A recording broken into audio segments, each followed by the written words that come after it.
Hola, hola, mi gente. Here, MJ for Something About N, and I have Olga with me today. How are you, mommy?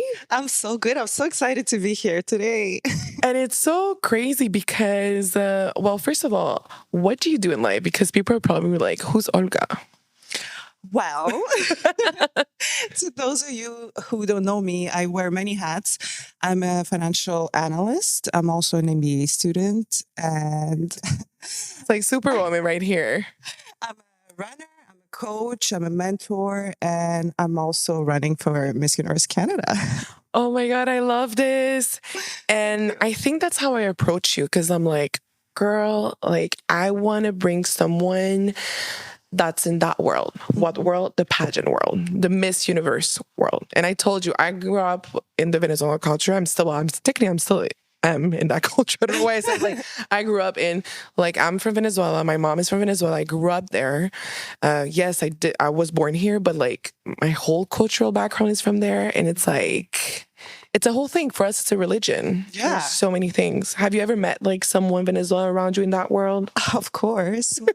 I've competed in pageants for a couple of years now, and I've represented Canada at like multiple franchises. And the biggest one that I did was Miss Grand International. And I had the pleasure of meeting so many incredible people. And like my team is comprised of a lot of immigrants. And obviously, my artistic director is from Venezuela.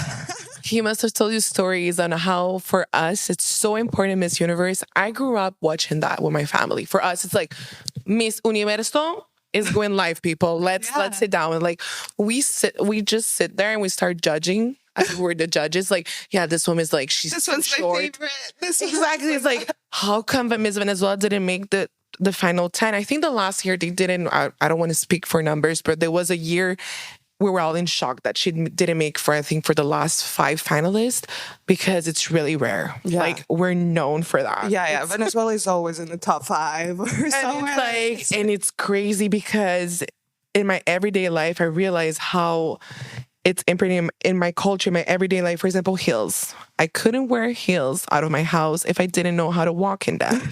It took me 25 years, but I did it because my mom wouldn't let me. Yeah. And it's crazy. And growing up, it's like I had the green eyes. So they were like hopeful. They're like, oh my God, is she going to be tall? And I was super tall. I was like 5'6" at 10 years old, about so. Oh my God, she's going to be so tall. I'm like, I can't be in this world. I can't be this world. I'm too chubby. Like I accepted that I accepted that from a young age. I'm like, I cannot restrict myself from eating arepas. Like I love eating. Oh my God, arepas. Like how can I? I was like, please God, don't make me taller and make my family throw me in this world because it's so strict, but it's yet so beautiful. Yeah. And my favorite Miss Universe, Alicia Machado. I think she's from '96, if I'm not mistaken. Oh my God. Okay, so you really like know. I don't want to show up here, but Alicia Machado, she's my girl. I love her. But the thing is, I think that's why I loved her because she gained lots of weight. She almost lost her crown. I know people are going to be like, oh my God. And the times that we're now, I understand we're more inclusive. Yeah. But for us, when you go to Miss Universe, it's because you're the definition of beauty. And it's like, you got to look a certain part. And again, everybody's beautiful. Beauty comes from within. But there was like something so powerful. And like she wanted to keep her crown. So she went back to the gym. She went to diet and she kept her crown. Snatched herself back. Right there. Right there. And it's like, and it was a time that Donald Trump was like, I think had parts in Miss Universe at that time. I think own Miss Universe. Exactly. So it's like, it's crazy for us. So for me, seeing you out there and like we have friends in common that did come to the podcast. Yeah. And I was like, no, I need to get this gem on my podcast because I think it's so important. There's so many misconceptions about women in these pageants and like stereotypes, and they don't think, like, my God, and I feel so scared. Like, I love it. And it's like, what got you into the pageant world? Because there's probably something, because I'll tell you more about your story. Like, did you grow up in that same universe kind of thing? Well, I was born in Ukraine and I was born to a Russian father and a Ukrainian mother. And I grew up watching Miss Universe on my VHS TV. Oh my God, true.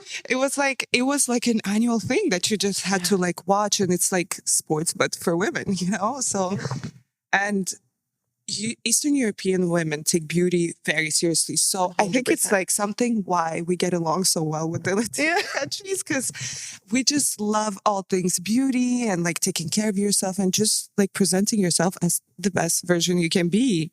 100%.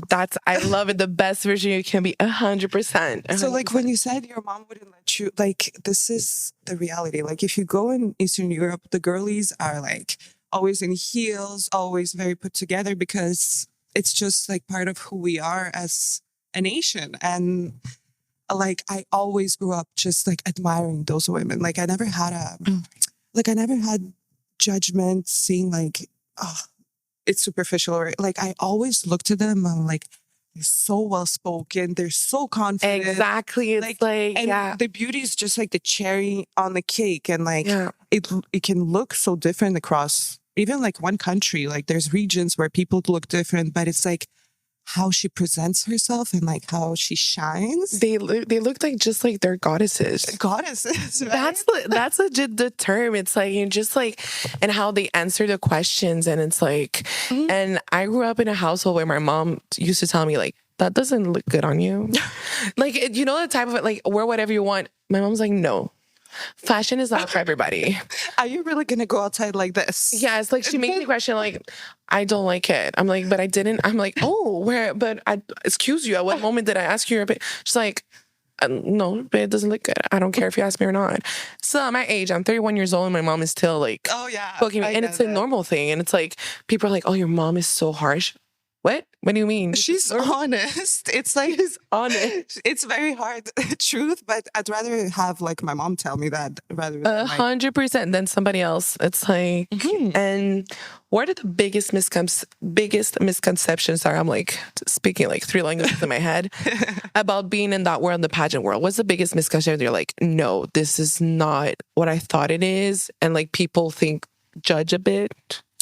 I think the biggest misconception is like that it's shallow and superficial. And these are the comments that I still receive today. But honestly, like, I just don't like, I just step back from those comments and I don't take them get to me as it used to. Like in the beginning, I used to be like, I just want to prove to everybody that, you know, it's I got the not beauty shallow and brains. I have everything. But now I'm like, the girlies, they get it. And those that don't. 100%, but I'll never understand why people take the time out of their day.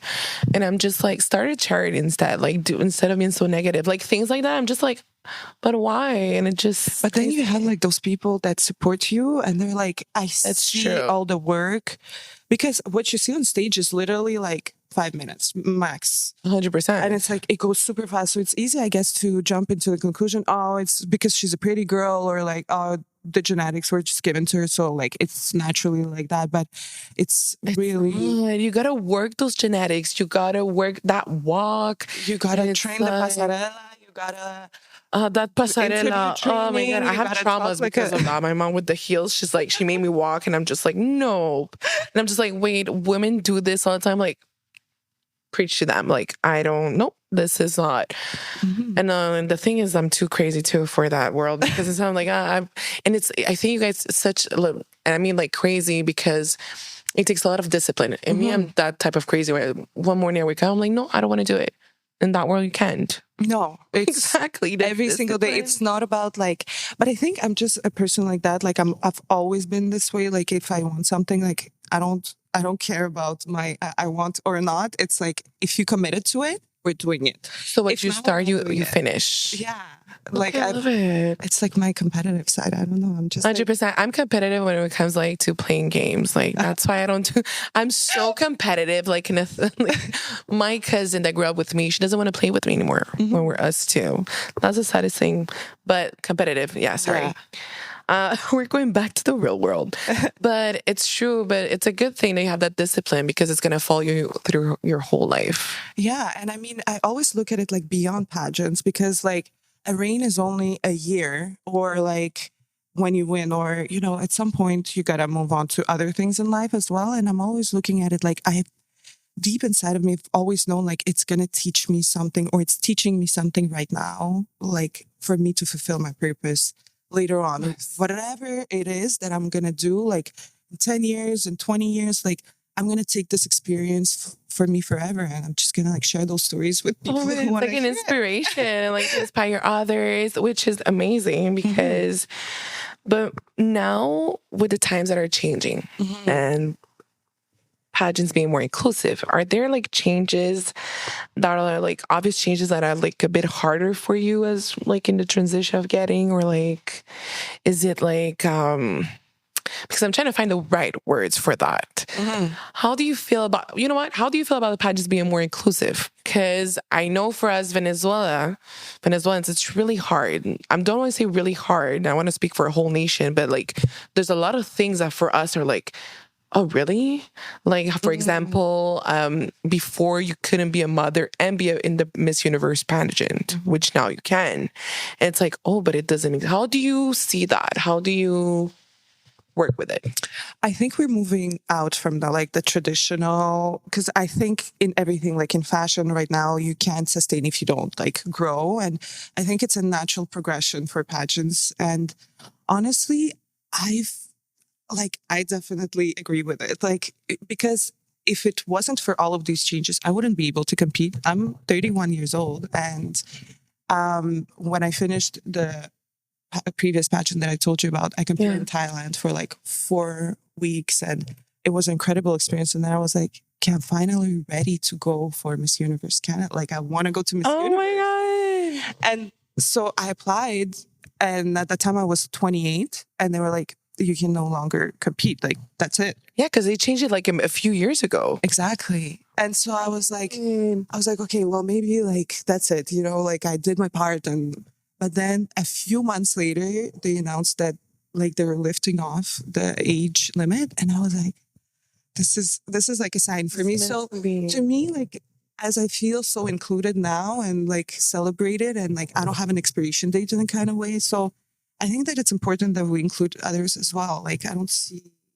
But it's true, the term that you're using, expiration date, and it's true us as women in the society, we're not going to get super into it, but it's true that it's kind of times how things were made and decided for us. It's like we had an expiration date, and it's so true. Now you said something, I'm like, awakening. I'm like, wow. You have to follow a certain timeline. Yes. And like, being from Soviet parents, my parents are like, well, you're 31, your clock is ticking. And oh, girl, like, trust me, my mom too at home, Latinos, it's like. And it's like so much pressure, you know, like you have to go to school, you have to like get your diploma, get a good job, and then boom, you're married. Like, then you're supposed to be married, like, and the babies, and when you're having your children, you're just like, well, I don't know. But what if you don't want to? Or like, if 100%. or like, what about what you want to accomplish? And like, if those things are not like, I think it's important for every woman to figure out what it looks like for them, and not like get the pressure of the society or their parents or whatever other people want for them. So I don't know. I feel like it. Oh my God, I love it. You're giving like the answers. I love it. It's like we're getting ready for Miss Universe questions.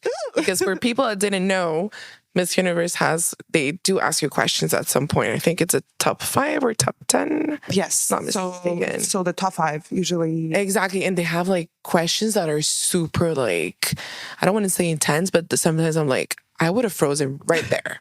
I would have frozen right there because I have no idea what to say. And sometimes I know that some women, they just get lost in translation sometimes, because you do hear when you're like, that's not what she asked. You're like, yeah, exactly. And so when the answer, it doesn't match the question. So it does have an effect, but it's like, it's crazy because, and now I think being in the Miss Universe Canada pageant coming up, I think you're watched. Absolutely. Everything you do.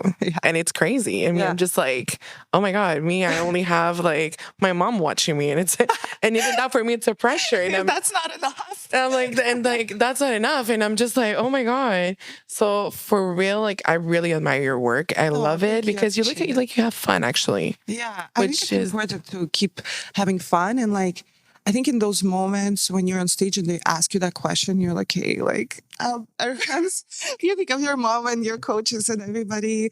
And then you think of nothing because it's just you in the spotlight and your mic. And at the end of the day, it's not about what people want you to say. It's like, what do you want to say? What do you have to say? What is your message? What is your purpose? I think, that would be my problem. Like, what do they want to hear? Yeah.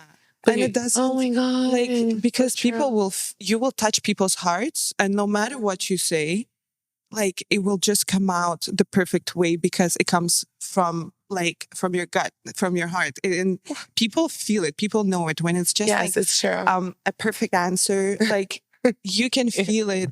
It can be an amazing answer, but when it comes from within, it's so much more powerful. And I feel like that's That's so important to true. remember who you are and why you're starting this. So Oh my God. Oh my God. I'm like, you touch our heart, and I'm just like, really. Oh yeah, I'm getting sensitive, guys. Oh. Oh my God, I love it. And when it comes to relationships, I'm not talking romantic only, but also your friendships and with your family. How does that work? Do you feel like you have to support all the time? Have you had to cut people out of your life? Because I know also in the side, you're also girls. You've asked, for example, Amina to come do your makeup when she's starting, because I know like you loving, but how does it work on your side? Like, do you feel that support all the time from people? How does that work for you? I think in the beginning, when I first started this journey, it was really hard for me because you come from like a certain environment. And as an immigrant, you don't have like the biggest network when you come here, and you don't have a lot of people. So you kind of like stick to your small circle that you have. But I think as you progress, you need to like broaden your horizons and only surround yourself with people that believe in you and support you. And it's okay that sometimes you have to leave people in the past. Like, it's heartbreaking, but it's part of life. Like, it's not just about pageants, it's about everything. Like, the people that are really there for the good reasons, they will always stick with you. And like, I have my childhood friends with who I grew up we're still in the same kind of trajectory in our lives, but it looks different for us. And we support each other and lean onto each other. And I guess like life experiences also show you who the right people are and not. And I just choose to like, I give love as much as I can to everybody. And I don't have enough time for my parents. This is like my only regret is not having enough time to spend with them. But I just surround myself with love and people who believe in me and support me for the right. Oh my God, I love your answers. Oh my God, I'm like, oh my God. I'm like, I want to be besties with you after this. It's crazy. I feel like we already are. Seriously. And now that, like I've told you, I grew up in the world of plastic surgery, because let's be honest, in Venezuela, it's really well accepted by society and people, and it's super normal. And for me, it's like a no-brainer. Since my childhood, I'm like, if I don't feel confident about my nose, I'm going to get plastic surgery.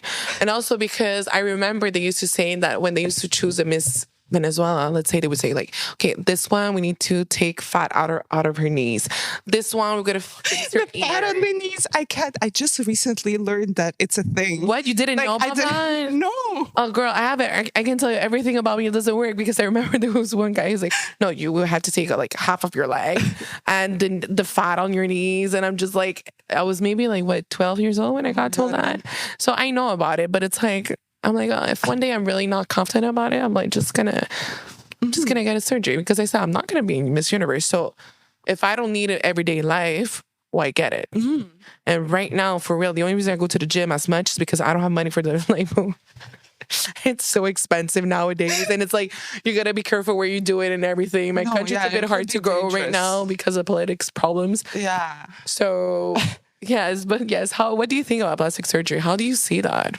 I mean, I'm definitely supportive of it. Like, I grew up in an environment where, like, in Russia or in Ukraine or Eastern Europe, like, the girlies, they want to do it, they do it. And there's no, like, judgment around that, or maybe a little bit less. I don't know why in Canada there's so much. And it's like, we're so progressive and we're so, like, inclusive. And I don't know why, maybe in Quebec, like, we're still a little bit like closed off to it. But I also think like you don't need to like, it doesn't have to be like promotive, or you don't have to like force it onto girls, because I feel like it's not 100% exactly. Like, you know, in the States, I feel like they're much more open about it, and they're just like on the border of us. They're right there. They're right there. And I don't know why, but I think the mentality needs to like change for like, it has to come from within. Like, if this is something that you want to do, like you were saying earlier, like if this is something that you've always wanted to do, like why not do it? But don't do it because other people tell you to do it because it's something that will make you feel confident and amazing every day. And like, I don't see a problem with that. Exactly. But it's crazy. And it's like, this confidence that I built my whole life, my whole childhood, I think it's because I didn't match the stereotypes of the like Venezuelan beauty in a certain point. But now that I lost like a bit of weight, that's where I lost my whole confidence. I'm like, oh my God, now I want to get plastic surgery everywhere. But when I tell, for example, the guy, for example, the person that's in my life, he looks at me, he's like, what do you mean? What do you mean plastic surgery? He's like, you're going to go under the knife for that? Yeah. And it's all in your head. And then I'm like, maybe it is. But you know, it's like, but that's why, and when I talk to my cousin that lives in Orlando, she's like, girl, come here. We're going to go to a clinic.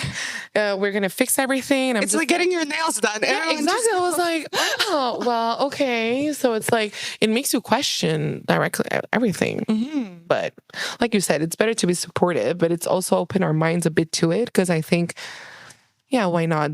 Not to the extreme, but just like the basic kind of thing. Yeah. I mean, if it's important to you, then why not? Like, it might just increase your confidence, and it just has to. I think everything you do has to be with purpose. It's not just like, yeah, just to look good on Instagram. When there's like no purpose for your Instagram, yeah, I don't see it. No, 100%. Now we're gonna go a bit deeper. So, as a child of an immigrant myself, and I love seeing immigrants win. I love it.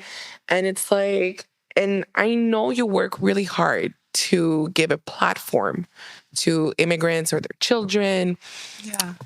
And so, and I saw something on Instagram on your page. It's called The Canadian Dream. Yeah. Talk to me about it, please. Yeah. So the Canadian dream is really like, something that we've had when we immigrated to Canada. And in the beginning, we used to be like, it's like, it wasn't called that when we were still back in Ukraine, but it was like, once we come to Canada, we're going to do this. And it was like really that dream of like a new beginning and It's beautiful. all of the opportunities that this land has to bring.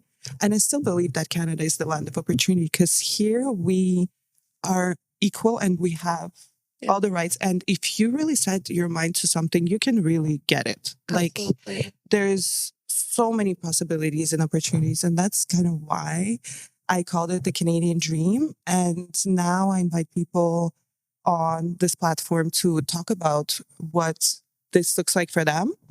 And it may be they arrived to Canada like already a while ago and what have they done with it?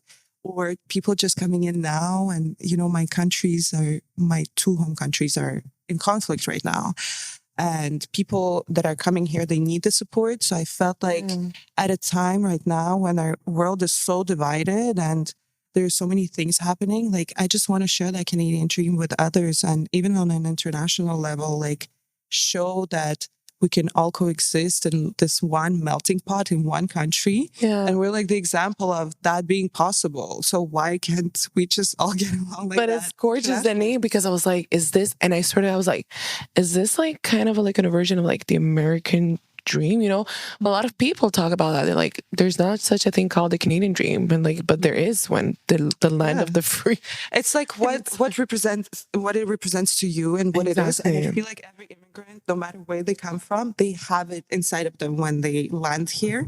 Yeah. And like it looks very different for many of us, but it's like the values and the things of belonging and like the hustle culture, the struggles that we share are very often similar.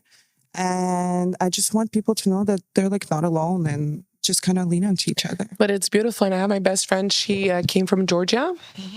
And that too was in, but they stopped at Mexico. So they were there for a few years, but the ultimate goal was Canada. So when you tell me like it was the dream and it's like, oh my God, it's from Eastern European vibe kind of family that I see, that's a pattern that they do like have this Canadian dream, which is gorgeous. And I love it. And now with the situation that's happening down south, now it's a bit darker, like I said, a bit deeper situation happening. How do you see that? Because you said something beautiful, like we should be like all together in a pot, like because it is possible. Like we see it in Canada, like we all get along and we like celebrate our differences instead of like pointing the finger. And like we just kind of uplift each other and we're like, oh, but you're different, you're like that, like I maybe can learn from you, or I can like, and I don't understand why like cousins and sisters and like, borders are fighting so much right now. And I just wish that we can all like world peace. I know you're gonna say, but It's typical. It's from the movie Miss Congeniality that she has a world peace. but you know what I mean? Yes, like 100%. At the end of the day, it's something that affects both of my lineages, my family, my heritage. So it's the message that I feel a responsibility to share. And like people are scared to talk about it, but I don't like, I want to speak for those people that are living those moments because, through my Canadian dream, I've reconnected with a childhood friend of mine. No. And she, oh my God. like we used to live in the same apartment building. We used to go to the same school. Like I have memories of us like being at each other's like birthdays as That's like toddlers. beautiful. But she left Ukraine just recently. And she had to like flee war and all those conditions. And it was like, when she told me about those things, I was like I cannot not talk about it. Like like that could have been me. That could have been my life. And like, just because I got lucky because my parents like immigrated early. Yeah, exactly. So I think that it kind of like, just through that Canadian dream, it gives me the power, the purpose to like continue and just keep going. Cause then I can tell the stories of others and somehow tell the story of Canada. Exactly. So because some people are afraid to talk. Yeah. And you're like, who's going to move me from here? Nobody's going to move me from here. So I'm going to talk. And which I think is so beautiful and powerful because, and I think that's what's going to help you. Like make a difference when you're going to be doing the Miss Universe Canada, just being yourself, because a lot of people, like you said, are afraid to speak up. And you're like, I don't care, I'm going to say it. Like it's what's happening there. Yeah. And there's like, regardless of like political, like whatever your political opinion, like I don't get into politics at all. And it's like, we're in the end, we're all humans. We all have beating hearts, and we can like be diplomatic and empathetic towards each other. Exactly. Sometimes I'm just like, some people, they try to make it like, oh, this is it. Maybe I'm like, people, we're all human. Like, I don't understand like where we're lost. Sometimes I think the basic of that is lost in conversations and lost in a purpose. And you're just like, but wait a minute. Wait a minute. Yeah. Like, we're all human. Like, what's going on? Like, children should have like the same peace, should have the same acts. Like, in a second. So it's all those things. And I think that's what's gonna, I don't know. I think we put all our hearts into it. And one time we realize that we're all humans, we can go forward. It's easy to say for me also. Yeah, because we're so privileged here in Canada. Exactly. Too. That's why I'm going to say all me privileged behind the screen, all my podcasts. That's, you know what I mean? But I think it's a responsibility for us to realize it and like to share it. And it just like showing our humane side, because like that's what Canada is about. And we're so like, it gave us all those opportunities, safety and like peace, that we don't have to worry about essential things. So it's legit that. It's the fact that we don't have to worry. Am I going to have water tomorrow? Am I going to have electricity? Am I going to eat? It's like we all have those access. So it's true. I love it. But now tell me, what is next for you? What's coming up? Because this episode's going to come out in a few weeks. So, but what's coming up? So my next adventure is just packing and going to Windsor for Miss Universe Canada. It's in Windsor? Yes. Oh my God. Yeah, it's in Windsor. I'm so excited. So technically, we should have the results by. So you go like for a few weeks. How does it work? Is it like for one night, or is it like, do they choose you because they have like kind of boot camp? Like, I have no idea. That's why I'm like, is it like really like Miss Universe that you go all in for one day and you present yourself? How does it work? So the competition is 1 week. Okay. Yeah. So basically we do have rehearsals like provincially right now, and like all the trainings and things that are happening for like every province individually. And then we're all going there in, I believe it's August 1st, the first day or second, don't quote me on that, but it's going to be a week. And then during that week, we have activities and like presentations and appearances and charitable work. So like all of the activities where the judges will be watching you. And Okay, I thought it was like a one time, like no, one day you walk in a bathing suit, then a dress, and then no. So then on the 7th, I believe, is the preliminary competition where it's all the girls compete in bikinis and evening gowns. And last year was like that. The next day was interviews. So you finally meet all the judges. Oh my God. It's like it's a whole week. Like, I'm like, okay. And then the next day is the finale where they choose their top 25. That's a lot still, yeah. How many girls are there? I don't know, but close to like 80, I believe. So I thought you were going to say 800. When you say 80, I was like, 800? It's like 80, but that's a lot still. It's a lot of girls. A lot of girls, but it's restricted still to 80, then restricted to 25. It's still a lot. It's a big cutoff. Exactly. That's what I mean. Like, wow. But I mean, Miss Universe, it was like that. It was 130 countries, and then it comes down to like, yeah, I know. For me, I'm like, no, that's super easy. Like Venezuela, it's up there. Venezuela, Russia, Colombia, Puerto Rico. Oh my God. Yeah, USA usually is there. Yeah. Mexico. And it's like, I'm like, those are the normal. When does it happen? I'm like, I'm so surprised. Yeah. And there's something funny about, they say, it's and I don't know if it's a fact. I haven't seen it for the last few years. But every time, let's say, in Venezuela, they choose a blonde candidate, Miss Universe ends up being blonde. They choose their brunette. I swear to God, there was a pattern at some point. Yeah. There was a pattern because I'm telling you, and it's hilarious. That's why I'm like, okay, I just thought about it with the cutoff and everything. Are they choosing a blonde this year? Like, see, I'm gonna go Google. I'm gonna go Google after. So now, tell me something that you would tell yourself, your 5-year-old self. That's like my ending little question. I love this. My little 5-year-old self, I would just tell her that you have a big future in front of you. It's going to be ups and downs, and it's going to be a lot of hard work and a lot of smiles and tears and a lot of people that you're going to meet along the way. But I would just tell her to not be so worried about things. Just relax. Just relax, girly pops. But seriously, just take every single day as it comes and as a gift, and don't try to force anything. Everything happens for a reason. Every single opportunity is going to come to you when the timing is right. Just enjoy and have fun. And I'm the gonna journey is tell short. You, usually I'm really good when I read people, and you have this soul, this pure heart also. And I think it's gonna help you so much. And the fact that you're so genuine about helping others, giving platforms. I can't wait to see you. I've never watched the Miss Universe Canada. It's the first time in my life I'm going to watch it, and I'm going to be watching you because, wow. And for real, thank you so much for coming. Thank you so much for being yourself.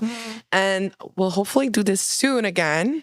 But now I want all the gossip, all the tales, all the what's going on. Tell me.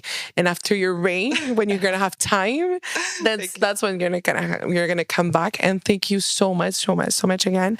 And for real, I can't. And good luck. I don't know if that's bad luck. Saying good luck, is that a thing? No, it's whatever. I take it all, and thank you so much for all your positive and beautiful words, and for having me and allowing me to share my story on your podcast. My pleasure, love. Thank you. Muchas gracias, mis amores. Here's MJ. There's something about él.